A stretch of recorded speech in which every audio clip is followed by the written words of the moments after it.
ज्ञातारं विश्वतत्त्वानां वन्दे तद्गुणलब्धये श्रीवर्धमानमाध्याय गाति सङ्घातरातनं विद्यास्पदं प्रवक्ष्यामि तत्त्वार्थशोकवार्तिकम्। भगवान की जय। देवादिदेव नराशि आदिनाथ भगवान की जय। परम पूज्य आचार्य श्री उमा स्वामी जी महाराज की जय। परम पूज्य आचार्य श्री विद्यानंद स्वामी जी महाराज की जय। परम पूज्य आचार्य श्री शांति सागर जी महाराज की जय। परम पूज्य आचार्य श्री सरस्वती सागर जी महाराज की परम पूज्य आचार्य श्री अभिनंदन सागर जी महाराज की परम पूज्य आचार्य सुंदर सागर जी महाराज की गुरुदेव समंत भद्र स्वामी की जय। परम पूज्य आचार्य श्री सागर जी महाराज की जय। श्लोक वार्तिक दूसरा भाग है। इसमें प्रमाण देवा सूत्र चल रहा है और उस प्रमाण में सप्तभंगी का प्रकरण चल रहा है। तो सप्तभंगी में स्याट और एवकार क्यों लगाना, इसका प्रकरण चल रहा है। तो स्याट शब्द लगाने से अनेकांत का द्योतक है, मतलब स्याट शब्द लगाने से वस्तु अनेक धर्मात्मक है, ये बात सिद्ध होती है। और एवकार लगाने से जो धर्म अपने को बताना है उससे अन्य धर्मों का निराकरण हो जाता है, अन्य की निवृत्ति हो जाती है। इसलिए स्याट और एव दोनों पद वाक्य में जोड़ना चाहिए, ऐसा सिद्ध किया। अब यहाँ पर ऊपर बताया था कि भले उसका प्रयोग नहीं किया हो तो भी वहां पर अर्थ से प्रतीति में आता है। स्याट शब्द हर वाक्य में नहीं मिलेगा, एवकार भी हर वाक्य में नहीं मिलेगा, लेकिन वहां पर अर्थ से वो स्याट शब्द उसकी प्रतीति होती है कि ये बात स्याट चल रही है, कथनचित अपेक्षा से चल रही है। और एवकार भी जो लगाया जाता है वो योगादि व्यवच्छेद उसका प्रयोजन है। एवकार लगाने से 3 व्यवच्छेद बताए थे ना, उसके उदाहरण आगे दे रहे हैं। अयोग व्यवच्छेद, अन्य व्यवच्छेद और अत्यंत अयोग का व्यवच्छेद। उसका नीचे पढ़ते हैं, उसका खुलासा करेंगे। यथा चैत्रः धनुर्धरः पार्थ धनुर्धरः नीलं सरोजं भवति इति अत्र अयोगस्य अन्य योगस्य अत्यंत अयोगस्य च व्यवच्छेदाय अप्रयुक्तः अपि एवकारः प्रकरण विशेष सामर्थ्यात् तद विधिभिः अवगम्यते। तस्य अन्यत्र विशेषेण क्रियया च सह प्रयुक्तस्य तत्फलत्वेन प्रतिपन्नत्वात्। जैसे एवकार लिखा नहीं हो वाक्य में, फिर भी वहां पर एवकार का अर्थ जान लिया जाता है। जैसे उदाहरण दिया कि चैत्र धनुर्धर, यह एवकार नहीं लगाया है, लेकिन यहाँ पर है एवकार। कहा चैत्र धनुर्धर एव लिखा नहीं, फिर भी वहां पर एव है।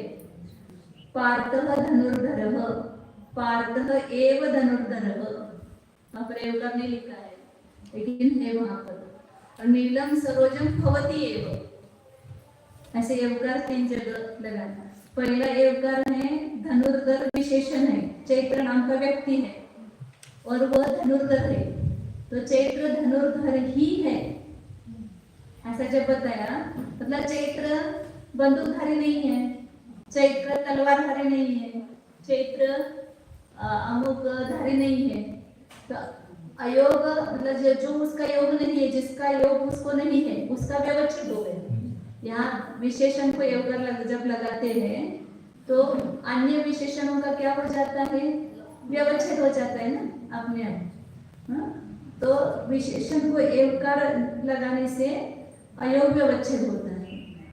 और दूसरा पार्थ धनुर्धर, तो पार्थ मतलब अर्जुन के लिए आता है, पार्थ एव धनुर्धर। यहाँ पर धनुर्धर को एवकार नहीं है, पार्थ को एवकार लगा, मतलब कर्ता को, विशेष्य को एवकार लगाया। वहां धनुर्धर विशेषण को लगाया था, और यहाँ पर विशेष्य, विशेषण जिसका होता है उसको विशेष्य बोलते हैं। उस विशेष को एवकार लगाया तो क्या हो गया, अन्य व्यवच्छेद हो गया। अर्जुन ही धनुर्धर है तो मतलब दूसरा कोई धनुर्धर उस अर्जुन के जैसा नहीं है ना, मतलब अन्य कोई युधिष्ठिर है या अमुक है, वो धनुर्धर नहीं। ये यहाँ पर एवकार करने से अन्य योग का व्यवच्छेद हो गया, मतलब अन्य किसी व्यक्ति का संयोग नहीं हुआ, वहां पर उनका निराकरण हो गया। और तीसरा वाक्य नीलम सरोजम भवति एव, नील सरोज होता ही है, नील कमल, सरोज मतलब कमल होता ही है। एवकार क्रियापद को लगाया तो क्रियापद को जब एवकार लगाया तो उससे क्या होता है, अत्यंत अयोग का व्यवच्छेद होता है, अत्यंत अभाव का निषेध होता है। नीलकमल का अभाव है क्या, तो उसका व्यवच्छेद हो गया, अभाव का व्यवच्छेद हो गया, मतलब उसका सद्भाव सिद्ध होता है।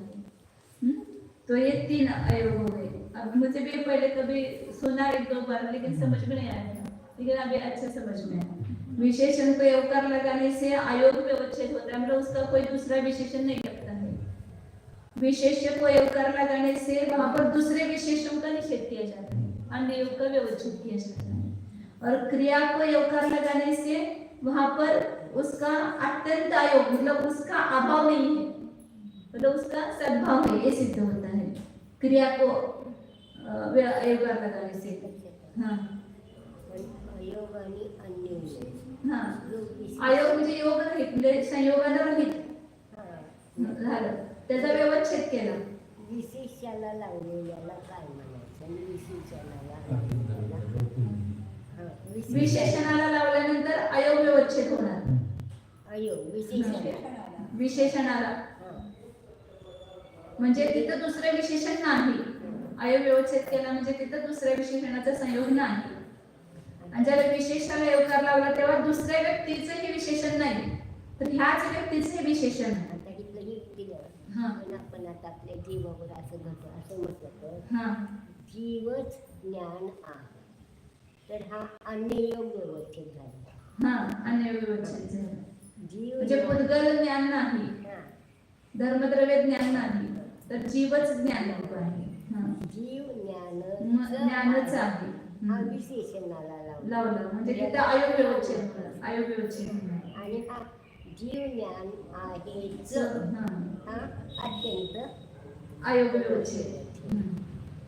अच्युत आहे व्यवच्छेद. हा, व्यवच्छेद म्हणजे निराकरण, त्याचा निषेध करणं, अयोगाचा निषेध करणं, अनियोगाचा निषेध करणं आणि अत्यंत अयोग म्हणजे त्याचा योगाचा अभाव, संयोगाच्या अभावाचा निषेध करणं, म्हणजे त्याचा सद्भाव साधणं. अयोग व्यवच्छेद म्हणजे 2 नकार आले, जे एक सद्भाव सिद्ध होणार तिथे. तर असं एवकार वाक्य में नहीं है, फिर भी वहां पर ऐसी प्रतीति होती है, उसे 3 प्रयोजन सिद्ध होते हैं एवकार से.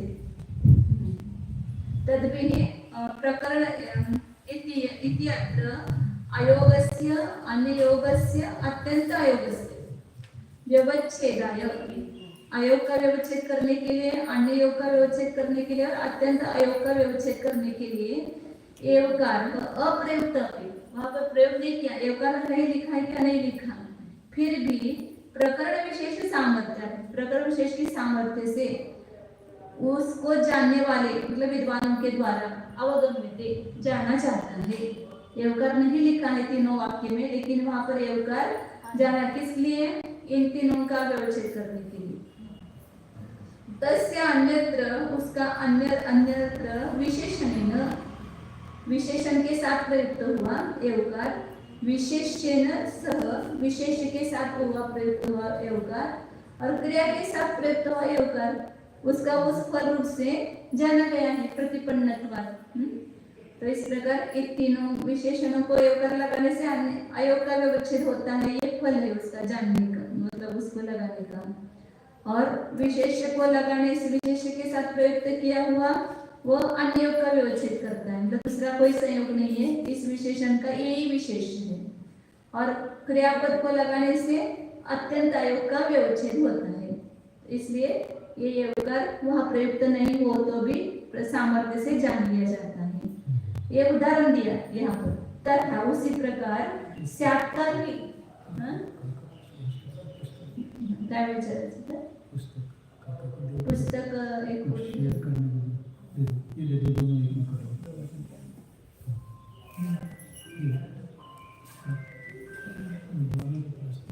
हाँ, वो उनको दोपहर के पता नहीं ना, श्लोक वो लेके आते हैं। हाँ, हाँ। कोई बात नहीं। हाँ।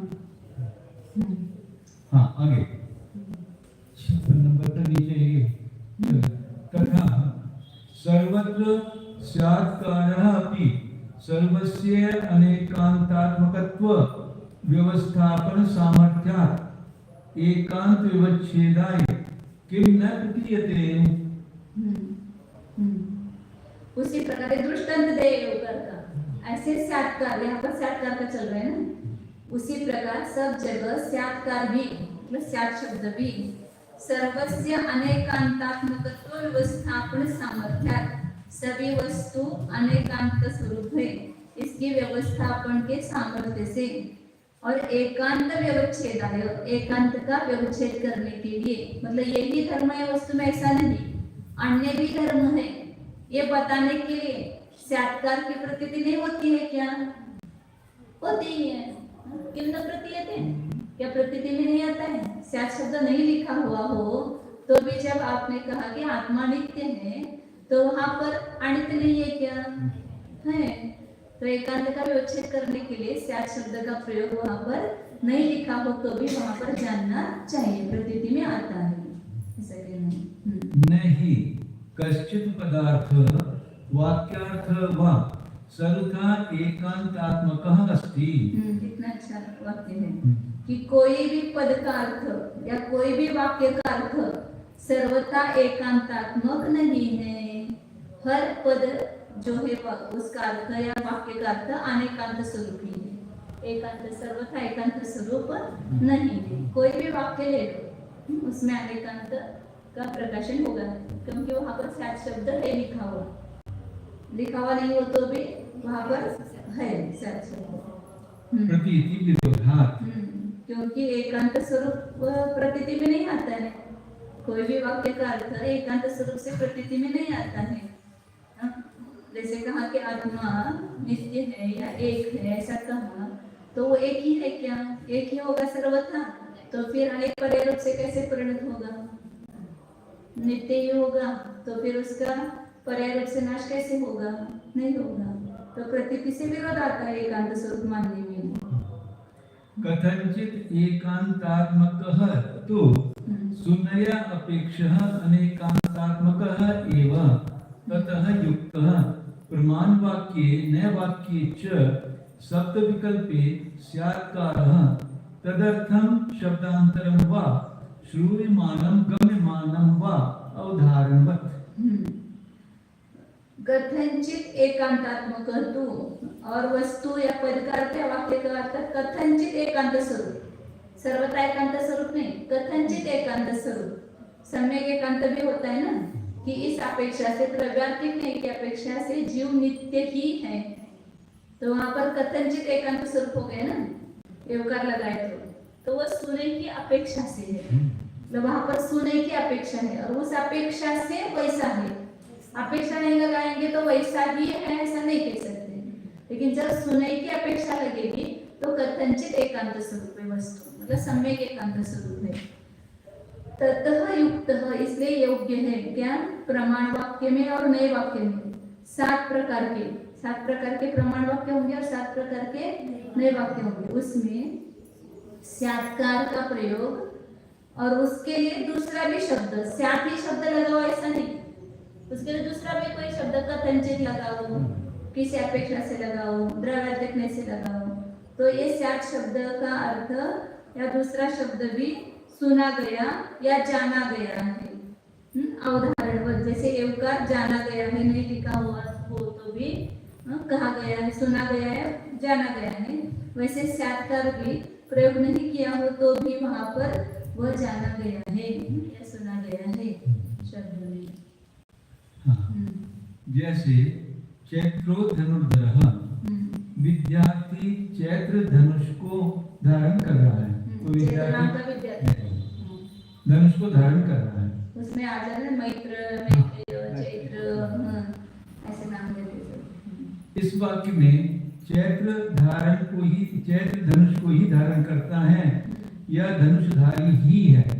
इस प्रकार धनुष के अयोग का व्यवच्छेद करने वाला एवकार विशेष प्रकरण की सामर्थ्य से जान लिया जाता है। एवकार हैं? विशेष प्रकरण की सामर्थ्य से। हाँ, अर्थात चैत्रो धनुर्धरा एवं चित्रा का पुत्र चैत्र धनुष को ही धारण कर रहा है, खड़ग बंदूक आदि को नहीं। यह अयोग व्यवच्छेद तो विधेय या विशेषण के साथ लगे हुए एवकार से हुआ। तथा पार्थ धनुर्धरा अर्जुन धनुष का धारी है, इस वाक्य में एव नहीं लगाया गया है।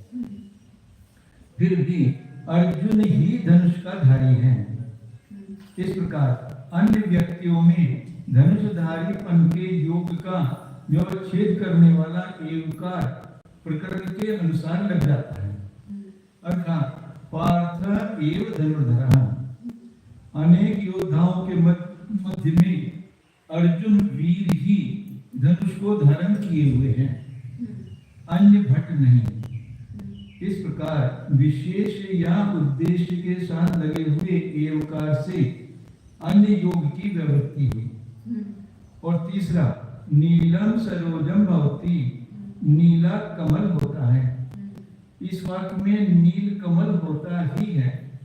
इस प्रकार कमल में नीलेपन के अत्यंत अयोग को व्यवच्छेद करने वाला एवकार प्रकरण से जान लिया जाता है। भाव नीलम सरोजम भवती एवं, इस वाक्य में क्रिया के साथ एव लगाकर नील कमल के सर्वोत्थान न होने की व्यावृत्ति की गई है। अतः नहीं बोले गए भी तीनों एवकार प्रकरण के अनुसार जैसे विद्वान पुरुषोत्तर के उन तीनों के व्यवच्छेद के लिए अर्थापत्ति की सामर्थ्य से जान लिए जाते हैं, क्योंकि अन्य स्थलों पर विशेषण और विशेष तथा क्रिया के साथ प्रयुक्त किए गए उस एवकार का उन अयोग व्यवच्छेद, अन्य योग व्यवच्छेद और अत्यंत अयोग व्यवच्छेद रूप फल पने करके संबंध जाना जा चुका है, व्याप्ति जाना जा चुका है। इसी प्रकार सभी स्थलों पर नहीं बोला गया भी साक्षात्कार सभी पदार्थों के अनेकांतात्मक पने की व्यवस्था करा चुकने की सामर्थ्य से एकांत के व्यवच्छेद करने के लिए क्यों नहीं प्रतीत हो जाएगा। अर्थात एव के समान साक्षात्कार भी बोलो चाहे न बोलो प्रतीत हो ही जाता है। संसार में कोई भी पद का अर्थ अथवा वाक्य का अर्थ ऐसा नहीं है जो सभी प्रकारों से एकांत स्वरूप ही होवे, क्योंकि सर्वथा एकांत मानने पर लोक में आबाल वृद्ध प्रसिद्ध हो रही प्रमाण सिद्ध प्रतीतियों से विरोध आएगा। हाँ, सुनयों की अपेक्षा से अर्पित किया गया कथनचित एकांत स्वरूप पदार्थ या वाक्यार्थ तो अनेकांत स्वरूप ही है, क्योंकि सुनय अन्य धर्मों की अपेक्षा रखती हैं।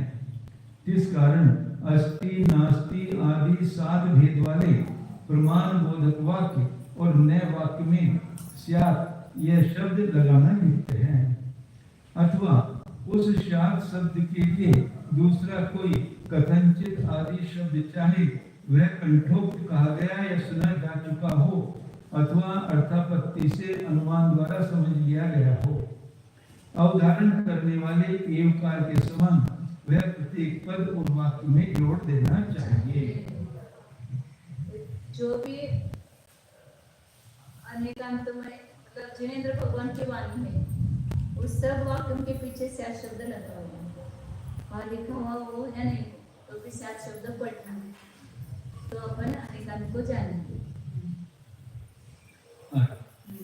किम पुनः प्रमाण वाक्यम किम वाण्य वाक्यम। प्रश्न किया प्रमाण वाक्य क्या है और नए वाक्य क्या है। 2 शब्दभंगी बताए ना, एक प्रमाण शब्दभंगी और एक नए शब्दभंगी, दोनों में 7-7 वाक्य है और वो प्रमाण रूप भी है और नए वाक्य भी है। तो इसलिए प्रमाण वाक्य किसको कहना और नए वाक्य किसको कहना, कौन सा प्रमाण वाक्य और कौन सा नए वाक्य है। सकलादेशः प्रमाण वाक्यम विकलादेशः नए वाक्यम इति उक्तम। जो सकलादेश है वह प्रमाण वाक्य है। आचार्य उत्तर दे रहे कि संपूर्ण वस्तु को विषय करने वाला जो वाक्य है वो प्रमाण वाक्य है, और जो कुछ वस्तु के अंश को विषय करने वाला वाक्य है वो कैसा है, नए वाक्य है। ऐसा उक्तम, ऐसा कहा गया है। सकलादेश क्या है, प्रमाण वाक्य, और विकलादेश क्या है, नए वाक्य, ऐसा कहा गया है। कह पुनः सकलादेशः कह वा विकलादेशः। सकलादेश क्या है और विकलादेश क्या है, ये वाक्य तो हमने बहुत बार सुना है ना। प्रमाण सकलादेशी होता है और नए विकलादेश होता है। सकलादेशी किसको कहना और विकलादेश किसको कहना, ऐसा प्रश्न किया है। अनेकांतात्मकस्य वस्तुनः प्रतिपादनम सकलादेशः एक धर्मात्मक वस्तु कथनम विकलादेशः इति एकै तेषां सप्तविध प्रमाण नए वाक्य विरोधः। अब आचार्य पहले उत्तर नहीं दे रहे अपना, जो गलत है ना वो सब बताकर उसका निराकरण करेंगे, फिर लास्ट में उत्तर देंगे। कभी कभी पहले उत्तर देते हैं फिर दूसरों की मीमांसा करते हैं, या पहले सब मीमांसा की फिर आप उत्तर देंगे, बाद में उत्तर देंगे। अभी आज उत्तर नहीं आएगा, कल आएगा, परसों आएगा। तो क्या बता रहे कि सकलादेश क्या है और विकलादेश क्या है। तो कोई लोग ऐसा कहते हैं कि और अपने को बराबर लगता है, देखो उसने बराबर कहा है क्या, अनेकांत स्वरूप वस्तु का प्रतिपादन वो क्या है, सकलादेश है, और एक धर्मात्मक वस्तु का कथन वह विकलादेश है। ऐसा एक के जब कहेंगे तो दूसरों का मत है, समझना। इति एके इतरे अन्य ऐसा बोलते हैं, तो ये मत अपना नहीं है, वो अन्य का मत है। तो एक धर्मात्मक वस्तु का कथन करना विकलादेश है, अनेक धर्मात्मक वस्तु का कथन करना सकलादेश है, ऐसा कोई कहते हैं। तो आचार्य ऐसा करेंगे तो उसमें क्या दोष आएगा, तो कह रहे कि तेषां सप्तविधन प्रमाण नए वाक्य विरोधः। यदि ऐसा कहेंगे तो 7 प्रमाण वाक्य और 7 नए वाक्य होंगे नहीं, क्योंकि जो अनेकांतात्मक वस्तु का कथन है वो सकलादेश है। तो उसमें जो प्रमाण वाक्य में है तो वो सब वाक्य कैसे हैं, 7 वाक्य है ना, एक धर्म को बताया, फिर 2 धर्मों को बताया, एक साथ ऐसे बताया। तो 7 प्रमाण वाक्य और 7 नए वाक्य होने में विरोध आएगा, ऐसा यदि मानेंगे तो। हाँ, अब आगे उसका खुलासा कर रहे हैं। सत्व असत्व वक्तव्य वचनानाम एक धर्मात्म जीवादि वस्तु प्रतिपादन प्रवणानाम सर्वदा विकलादेशत्वेन नए वाक्य का अनुसंधान क्रम अर्पित उभय सत् अवक्तव्य असत् अवक्तव्य उभय अवक्तव्य वचनानाम वा अनेक धर्मात्मक वस्तु प्रकाशिनां सदा सकलादेशत्वेन प्रमाण वाक्यता आपत्ते है। 7 भंग जो है, 7 वाक्य है, उसमें पहला भंग कौन सा है, वस्तु सत्य है। दूसरा क्या है, वस्तु असत है, सत नहीं है। तीसरा क्या है, अवक्तव्य। एक जो है वो अवक्तव्य ले लो। तीसरा सत असत दोनों है, लेकिन अवक्तव्य ले लो, अवक्तव्य है। और तीसरे में क्या बोले, तो ये एक धर्म का कथन किया ना, वस्तु सत है, असत है और अवक्तव्य है। इसमें कितने धर्मों का कथन किया, एक प्रत्येक में एक है ना। तो आप क्या कह रहे हो, एक धर्मात्मक वस्तु का कथन करना नए वाक्य है, और अनेक धर्मात्मक वस्तु का कथन करना प्रमाण वाक्य है। अब इसमें तो सत असत और अवक्तव्य, इन तीनों में एक धर्म का कथन किया, तो ये तो नए वाक्य हो जाएंगे। और फिर सत असत, नास्ति नास्ति, अस्ति अवक्तव्य, नास्ति अवक्तव्य, अस्ति नास्ति अवक्तव्य, इसमें अनेक धर्मों का कथन किया है, तो ये प्रमाण वाक्य होंगे। तो 7 में से 3 नए वाक्य होंगे और 4 प्रमाण वाक्य होंगे। 7 के 7 प्रमाण वाक्य और 7 के 7 नए वाक्य नहीं बन पाएंगे। और आचार्य ने तो 7 के 7 प्रमाण वाक्य बनाए और 7 को भी नए वाक्य बनाए हैं। तो फिर ऐसा नहीं मानेंगे एक धर्मात्मक वस्तु का कथन करना नए वाक्य है और अनेक धर्मात्मक वस्तु का कथन करना प्रमाण वाक्य है, तो एक साथ में से 3 तो नए वाक्य बनेंगे और 4 प्रमाण वाक्य बनेंगे।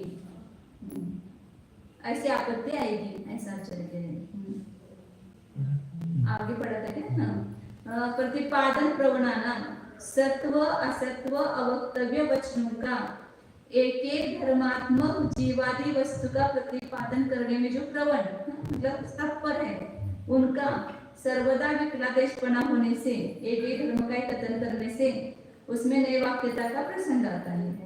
और क्रम अर्पित उभय सद अवक्तव्य असद अवक्तव्य और उभय अवक्तव्य, इन वचनों का ये 4 वर्ग अनेक धर्मात्मक वस्तु को प्रकाशित करने वाले ये जो वचन है, इसमें एक धर्म नहीं कहा, 2 धर्म 3 धर्म कहे, तो अनेक धर्मात्मक वस्तु को प्रकाशित करने वाले सदा सकलादेशपना ही होगा उनमें, इसलिए वे प्रमाण वाक्यता को ही प्राप्त होंगे। वे 4 प्रमाण और नहीं दोनों रूप नहीं होंगे, केवल प्रमाण रूप में होंगे। न च त्रीणि एव न वाक्यानि चत्वारि एव प्रमाण वाक्यानि इति युक्तम सिद्धांत विरोधात्। और 3 ही नए वाक्य हैं और 4 ही प्रमाण वाक्य हैं, ऐसा कहना युक्त नहीं है, क्योंकि ऐसा कहने में सिद्धांत से विरोध आता है।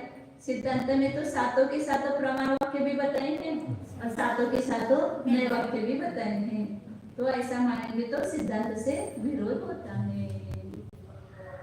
फिर आप चारवादी ये बतलाओ कि प्रमाण वाक्य क्या है और आपके यहाँ नए वाक्य क्या है। इसके उत्तर में आचार्य कहते हैं कि वस्तु के संपूर्ण अंशों का कथन करने वाला सकलादेश तो प्रमाण वाक्य है और वस्तु के विकल हो रहे थोड़े अंश को कहने वाला विकलादेश नए वाक्य है। इस बात को पहले भी हम कह चुके हैं। अब फिर प्रश्न यह है कि वह सकलादेश क्या है और विकलादेश क्या है, बताओ। इसके उत्तर में कोई विद्वान ऐसा कहते हैं कि अनेक धर्मों के साथ तदात्मक हो रही वस्तु का निरूपण करना सकलादेश है और एक धर्म स्वरूप वस्तु का निरूपण करना विकलादेश है। इस पर आचार्य कहते हैं कि उनके यहाँ 7 प्रकार के प्रमाण वाक्य और 7 प्रकार के नए वाक्य बोलने का विरोध हो जाएगा। 7 भंगों में से सत्व असत्व और वक्तव्य, इन अकेले 3 वचनों को विकलादेशी हो जाने के कारण नए वाक्य बनने का प्रसंग होगा, क्योंकि ये 3 वचन एक धर्म स्वरूप जीव आदि वस्तु के प्रतिपादन करने में सदा तत्पर हो रहे हैं। चारवाद सिद्धांत के अनुसार प्रमाण सप्तभंगी में इन 3 को भी प्रमाण वाक्य बना सिद्ध है। अतः सकला देश के लक्षण में अव्याप्ति दोष हुआ तथा 7 भंगों में से क्रम से विवक्षित किया गया उभय अस्ति अवक्तव्य, नास्ति अवक्तव्य और अस्ति नास्ति अवक्तव्य, ये 4 वाक्य सदा ही अनेक धर्म स्वरूप वस्तु के प्रकाशक हैं। अतः सकल का आदेश करने वाले होने के कारण प्रमाण वाक्य बन बैठेंगे, नए वाक्य नहीं हो सकेंगे। जैन सिद्धांत के अनुसार उक्त पिछले 4 वाक्यों को भी नए वाक्य माना गया है। अतः विकलादेश के लक्षण की अव्याप्ति हुई, लक्षण की संपूर्ण लक्ष्य में गति न हुई और अलक्ष्य में चले जाने से अतिव्याप्ति होना भी संभव है। अस्ति नास्ति और वक्तव्य, ये 3 ही नए वाक्य हैं तथा उभय अस्ति अवक्तव्य, नास्ति अवक्तव्य, अस्ति नास्ति अवक्तव्य, ये 4 ही प्रमाण वाक्य हैं। यह नियम करना तो युक्तिपूर्ण नहीं है, क्योंकि ऐसा नियम करने पर सिद्धांत से विरोध होता है। सिद्धांत में 7 को नए वाक्य और 7 को प्रमाण वाक्य भी सिद्ध किया है। अतः सकलादेश विकलादेश का पूर्वोक्त लक्षण ठीक नहीं है। ऐसा अपने ऊपर से देखने पर बराबर ही कहा, अनेकांत धर्मों का कथन सकलादेश है और एकांत स्वरूप धर्मों का कथन एक धर्मों का कथन विकलादेश है। बराबर ऐसा लगता है ना।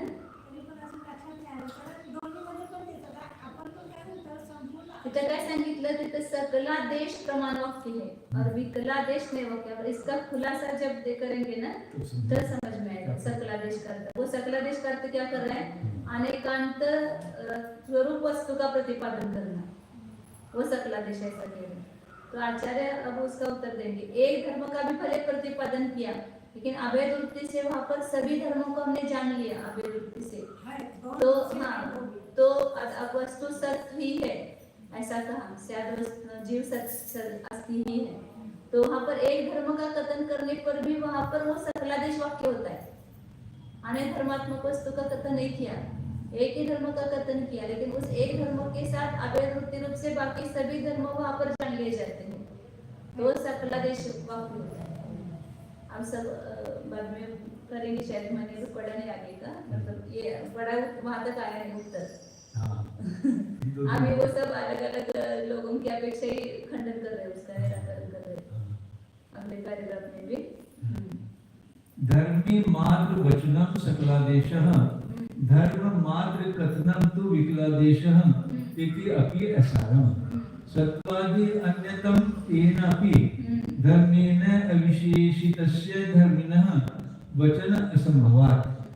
धर्मी मात्र, जो धर्मी एक धर्मी होता है ना, द्रव्य, उसका कथन करना, उसका वचन वो सकलादेश है, और एक धर्म मात्र का कथन करना वो विकलादेश है। ऐसा कोई कहते हैं तो उसमें भी कोई सार नहीं है, उसमें भी कोई सार नहीं है। क्यों? क्योंकि सत्वादि अन्यतमेन अपि धर्मेण अविशेषितस्य। हमने धर्मी का कथन किया, लेकिन वो धर्मी धर्म के बिना है क्या? कोई कह रहे कि सत्व आदि किसी भी धर्म से जो विशेषित नहीं है, कोई भी विशेषण जिस वस्तु का नहीं है वो वस्तु ही नहीं है।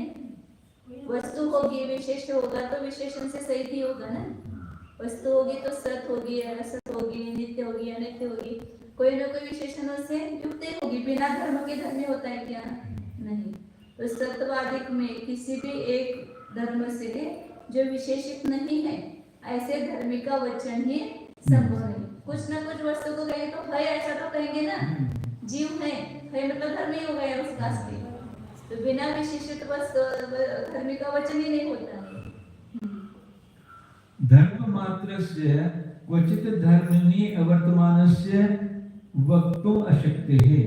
और धर्म मात्र के कथन को विकलादेश कह रहे हैं, तो धर्म मात्र का क्वचित धर्मिणी अवर्तमान, किसी धर्म में जो नहीं है धर्म, उसका कथन ही नहीं कर सकते। उसको कैसे कहेंगे? जो धर्म किसी धर्म में है ही नहीं, ऐसे धर्म मात्र का कथन क्या करेंगे? जैसे नील कमल है, कमल नीला है, तो विशेषण जो नीला है वो नीला कोई ना कोई कमल होगा, पत्ता होगा, कपड़ा होगा, कुछ ना कोई नीला होगा ना। ज्ञान है तो ज्ञान क्या हो, कहाँ पर है? जीव में है ना, तो जीव ज्ञान में है। तो खाली धर्म होता है क्या? बिना वस्तु के आप केवल धर्म मात्र का कथन कर सकते हैं क्या? नहीं कर सकते। तो धर्म का कथन करेंगे तो धर्मी में करेंगे, और धर्मी का कथन करेंगे तो विशेषण से ही करेंगे। तो धर्म के बिना धर्मी नहीं, और धर्मी के बिना धर्म नहीं है। ज्ञान से भी सहित कोई ना कोई जीव ही होगा ना, और जीव कहेंगे तो जीव किसी न किसी विशेषण से सहित ही होगा। तो इसलिए केवल धर्मी मात्र का वचन भी नहीं होगा, और केवल धर्म मात्र का भी वचन नहीं हो सकता। स्यात् जीवः एव स्यात् अस्ति एव इति धर्मी मात्रस्य च धर्म मात्रस्य वचनं संभवति एव इति चेत् न। अब हमारे जैसे शिष्य पूछ रहे हैं ना कि ऐसे कैसे नहीं हो सकता? हो सकता है। स्यात् जीव एव, ये धर्मी वचन हो गया, कथनचित जीव है ऐसा कहा तो धर्मी वचन हो गया, और कथनचित अस्ति एव है ही, अस्ति एक धर्म हो गया। तो केवल धर्मी का या केवल धर्म का कथन नहीं होता। आप ऐसा कह रहे हो, होता है। स्यात् जीव एव, इसमें धर्मी का कथन हो गया, और स्यात् अस्ति एव, इसमें धर्म मात्र का वचन कथन हो गया। तो संभव है ही, केवल धर्मी का वचन केवल धर्म का वचन संभव है ही, दिखा दिया उसने। स्यात् जीव ये धर्मी का वचन है, और स्यात् अस्ति एव यह धर्म का वचन है। तो नहीं होता ऐसा आप कहते हैं ना, वो कैसे सिद्ध हो मतलब हो सकता है? इति चेत न हम्म, जीव शब्देन जीवत्व धर्मात्मकस्य जीव वस्तुने कथनात् अस्ति शब्देन च अस्तित्वस्य क्वचित् विशेष्ये विशेषणतया प्रतीयमानस्य अभिधानात्। जब कहा कि स्यात् जीवो एव, तो जीव शब्द के द्वारा जीवत्व धर्मात्मक जीव वस्तु का कथन हुआ। जीव क्यों कहा उसको? उसमें जीवत्व नाम का धर्म है, कोई ना कोई तो हाँ, तो इसलिए उसको जीव कहा ना। तो जीवत्व धर्म से युक्त ऐसे जीव का कथन हुआ। और अस्थि शब्द से अस्तित्व का किसी विशेष में कौन है? खाली अस्थि कहाँ पर है? कोई ना कोई वस्तु है ना, तो अस्तित्व से युक्त वस्तु का मतलब विशेष का कथन हुआ। खाली अस्थि का कथन कैसे हो सकता है? है मतलब क्या है? आप बोलेंगे कल है, कौन है? हाँ? पुस्तक है, पेंसिल है, जीव है, माइक है, क्या है खाली कैसे बोल रहे हो? तो है जब बोलेंगे तो वो किसी न किसी विशेषण से विशेष से युक्त ही अस्तित्व का कथन होगा। द्रव्य शब्दस्य भाव शब्दस्य च एवं विभाग अभावः इति चेत न तद विभागस्य नामादि सूत्रे प्ररूपित्वात्। तो फिर वो कह रहा है शंकाकार कि फिर इस प्रकार तो द्रव्य शब्द और भाव शब्द इनके विभाग का अभाव होगा। कोई द्रव्य शब्द नहीं होगा, द्रव्यवाची शब्द नहीं होगा, कोई भाववाची शब्द नहीं होगा। आप उसको निषेध कर रहे हो ना, खाली द्रव्य और खाली भाव का कथन नहीं होता है। तो फिर द्रव्य शब्द का और भाव शब्द के विभाग का अभाव ही होगा। सभी शब्द विशेषण से युक्त विशेष रूप होंगे और विशेषण से आप बताएंगे वो विशेष से सहित होगा। तो सभी द्रव्यवाची भी होंगे, सब भाववाची भी होंगे। तो द्रव्य शब्द और भाव शब्द मतलब जीव ये द्रव्य शब्द है, ज्ञान वगैरह ये भाव शब्द है। तो ऐसे दो शब्द होंगे नहीं, वो ऐसे शंका कर कह रहे हैं, क्योंकि निषेध किया ना ऊपर कि कोई विशेष से रहित विशेषण नहीं होता है, विशेष से रहित विशेषण नहीं होता है। तो फिर द्रव्य शब्द और भाव शब्द के विभाग का अभाव ही होगा, ऐसा शंका कर कह रहे हैं। तो आचार्य कहते कि ऐसा नहीं है। उसका जो विभाग है हमने नाम आदि सूत्र में बताया है। नाम, स्थापना, द्रव्य, भाव, विचार प्रकार के निक्षेप किए ना। अपर द्रव्य निक्षेप और भाव निक्षेप का वर्णन किया। तो दो प्रकार के वाक्य हैं, द्रव्य को बताने वाले और भाव को बताने वाले। ये अपि पाचको अयं पाचकत्वम् अस्य इति द्रव्य भाव अभिधायिनोः शब्दयोः विभागम् आहुः। तेषाम् अपि न पाचकत्व धर्मात् अविशेष्येन पाचक शब्द अभियोग अर्थ संभवति। न अपि पाचकान् आश्रितः पाचक अनाश्रितः पाचकत्व धर्म इति अलम विवादेन। ये भी पाचक। अब और भी जो कहते हैं क्या कि यह पाचक है, जैसे अभी आंवला है, आंवला दिया तो आप बोले कि ये पाचक द्रव्य है, तो ये द्रव्यवाची हो गए ना। और पाचकत्व से, और इसमें क्या है? पाचकपना, मतलब अन्न को पचाने पना, इसमें ये विशेषण मतलब धर्म उसका है। ऐसा द्रव्य को कहने वाला, भाव को कहने वाले दो शब्द है, पाचक और पाचकत्व।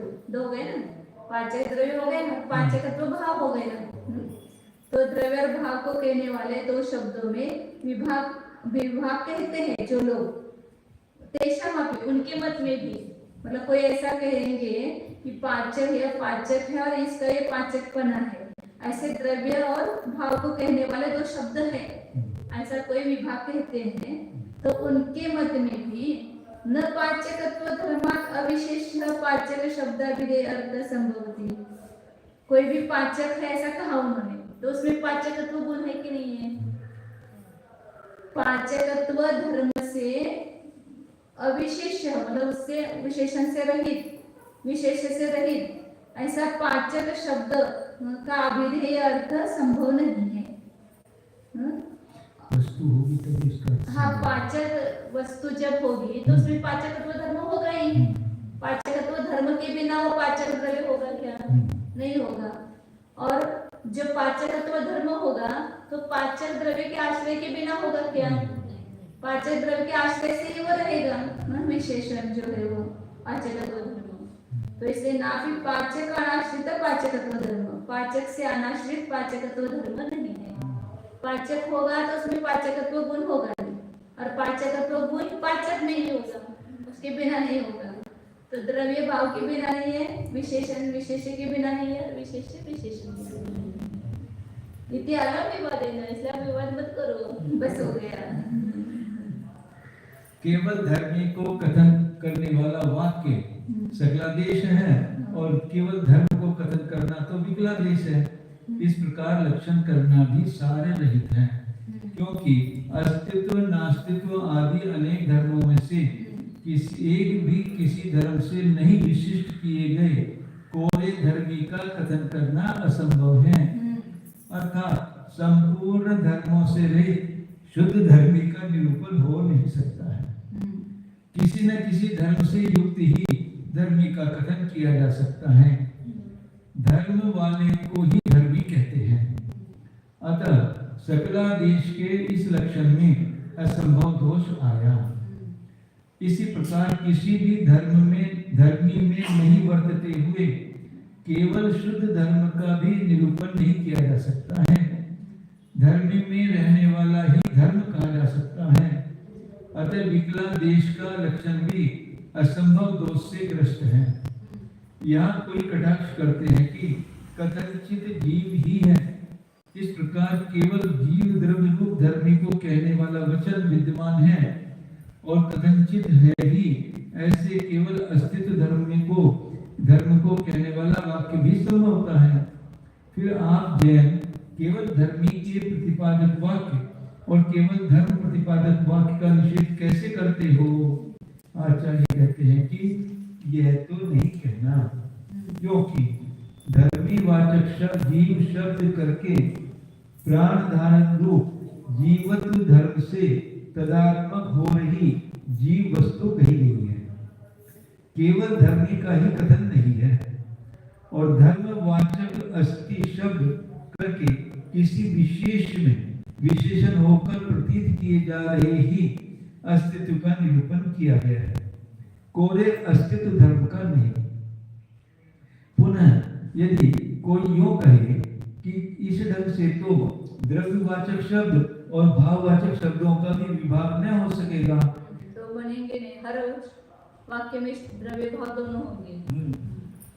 क्योंकि आप जैनों के वर्तमान कथन के अनुसार सभी द्रव्यों के साथ साथ भाव भी कहे जाते हैं, और भाव भी द्रव्य में तदात्मक होते हुए ही बोले जाते हैं। आचार्य कहते हैं सो यह तो न कहना, क्योंकि द्रव्य शब्द और भाव शब्द के विभाग को नाम स्थापना द्रव्य भाव प्रस्तन्यासः इस सूत्र के भाष्य में निरूपण कर चुके हैं। भाव की उपाधि से युक्त द्रव्य की प्रधानता से बोले गए शब्द द्रव्य शब्द हैं, और द्रव्य में विशेषण हो रहे भाव की प्रधानता से कहे गए भाव शब्द हैं। इसका विशेष ऊहापोह नाम आदि सूत्र में देख लेना। जो भी कोई विद्वान द्रव्यवाचक शब्द और भाववाचक शब्दों के विभाग को इस प्रकार कहते हैं कि यह पाचक है, यह पाचक यानी रसोइया शब्द विशेष जीव द्रव्य का वाचक है। ऐसा लिया वो पाचक मतलब रसोइया, स्वयंपाक करणारा, शिजवणारा। क्योंकि नैयायिकों के यहाँ प्रथमांत शब्द को मुख्य रूप से विशेष बनाकर शाब्द बोध होता है। पाचक द्रव्य प्रथमांत होकर मुख्य विशेष्य है, तथा इस मनुष्य को का पाचक बना है। यह मनुष्य तो गौण हो जाता है, और प्रथमांत होने के कारण पाचक बना धर्म प्रधान हो जाता है। अतः पाचक शब्द द्रव्यवाचक है, और पाचकत्व शब्द भाववाचक है। हमने जैसे बताया वैसा भी हो सकता है। जैसे आंवला पाचक है, और उसमें पाचकत्व धर्म है। इन्होंने रसे ऐसा लिया। आंवला पाचक है, ये कहने से सूचित हो रहा है कि ये आंवले में पाचकत्व गुण है। अतः पाचक शब्द ऐसा इस प्रकार जो नैयायिक कह रहे हैं उनके यहाँ भी पाचकत्व धर्म से नहीं विशिष्ट होता हुआ केवल वाचक अर्थ तो पाचक शब्द का वाच्य हो ही नहीं सकता है और पाचक रूप आधार में नहीं आश्रित होता हुआ कोरा पाचकत्व धर्म भी कोई पदार्थ नहीं है, अलीक है। अर्थात पाचक द्रव्य में पाचकत्व भाव घुसा हुआ कहा जा रहा है और पाचक द्रव्य तो पाचकत्व के साथ तदात्मक हो रहा बोला जा रहा है। द्रव्य और भाव के सर्वथा भेद का खंडन किया जा चुका है। इस प्रकरण में विवाद करने से अब कुछ साध्य नहीं है, न्याय युक्त बात को स्वीकार कर लेना चाहिए। मतलब द्रव्यवाचक शब्द होगा तो भी उसमें भाव गर्भित है और भाववचन वाला शब्द होगा तो उसमें द्रव्य गर्भित है, वो द्रव्य के आधार से है।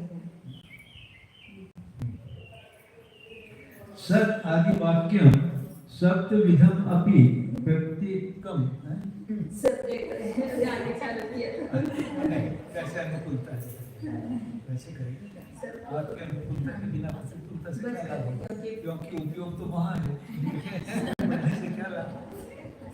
अच्छा है, बहुत अच्छा करेंगे। ठीक तो बड़ा पैराग्राफ है और 15-20 मिनट लगेंगे इसको। आपने इतना साल दिया ये अच्छा बहुत अच्छा है। आगे पहला वाक्य क्या कहता है, दूसरा वाक्य क्या कहता है, ऐसे सब अपेक्षा बताएंगे। तो पहले भी आया वेद उत्य वेद उपचार।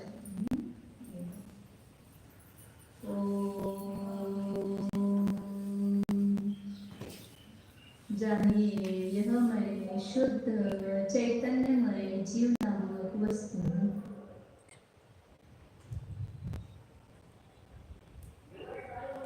यह जीव द्रव्य अनंत धर्मों से परिपूर्ण है। मैं जीव हूँ मतलब अनंत गुणों का पिंड हूँ। द्रव्य अनंत गुणों से संपन्न ही होता है। तो मैं एक द्रव्य हूँ तो मुझ में भी अनंत गुण है ही। तो देखो भीतर ये मेरा जीव द्रव्य इस शरीर में रह रहा है, शरीर से भिन्न होते हुए भी शरीर में रह रहा है, तो वह अपने अनंत गुणों से संपन्न है, शरीर से तो भिन्न है। जीव की जीव रूप से अस्थि है, उद्गल रूप से अस्थि नहीं है। अन्य योग व्यवच्छेद जीव ही,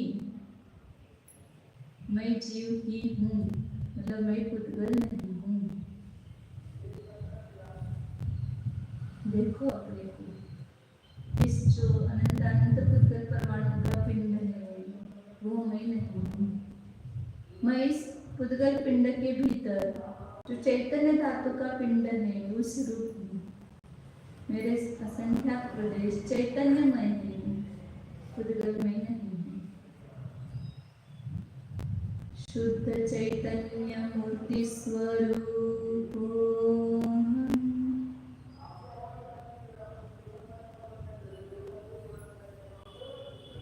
अनाद्यनंत चैतन्य स्वरूप चैतन्य चिंतामणि स्वरूप